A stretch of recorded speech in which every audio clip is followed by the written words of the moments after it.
If you temper any of your ingredients and want to account for the tempered water separately, you'll need to set up a water meter in Fusion. This video will walk you through the process step by step. Keep in mind, you'll need a separate water meter for each ingredient you're tempering for things to work correctly. Let's start by defining a water meter in Fusion. If you're in the Fusion Setup Assistant window, make sure you've selected the Water Meters step. Then, click on the Open Water Meters window button. Alternatively, make the Fusion admin menu bar current and choose Water Meters from the Setup menu. This window will display a list of all your water meters, and we'll click on New to create a new one. Give your water meter a unique name, and if you'd like, you can add a note for reference. Once you're done, click Save.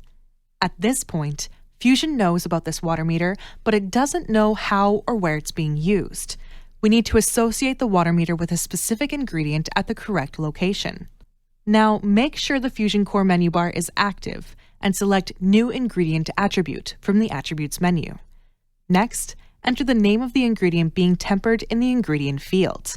Check that the location is correct and proceed to change the attribute to Temper With. Then, set the Change Date field to reflect the tempering start date. Finally, choose which water meter is being used for this purpose. If you ever stop using this meter in the future, you'll need to create a new attribute for the date you stopped using it and select the Don't Temper option. This tells Fusion that the water meter is no longer associated with that ingredient, and you can then use it for something else if needed.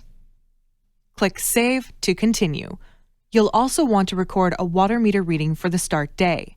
In our example, it's today, so go to New Water Meter Reading under the Attributes menu. Enter the water meter and record the reading, example 545 gallons. If you don't reset the water meter to 0 after each reading, leave that checkbox unchecked.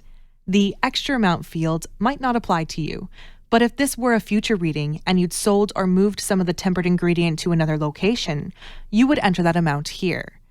It helps Fusion calculate the tempered water quantity accurately, even though this extra amount wasn't part of any feed loads recorded at that location.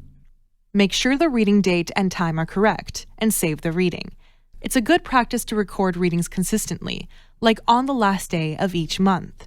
Record them at least monthly, but not more than weekly, depending on how often you're tempering. If you are tempering every day, weekly recordings are fine. But if you temper in larger batches only a few times a month, monthly recordings are more accurate. And remember, if you stop using a water meter, enter a last reading on the same day you disassociate it in Fusion. Lastly, don't forget to check the billing section of the Preferences window to ensure the way water is handled during billing aligns with your preferences. Fusion can remove the water entirely, leave it in, or separate it out and charge a different amount for it. If you choose to charge differently for the water, create a water meter attribute to set the bill at price and tax rate using the new water meter attribute option under the Attributes menu. As always, you can find more details in the documentation by clicking the Help button, and our support team is always available for assistance.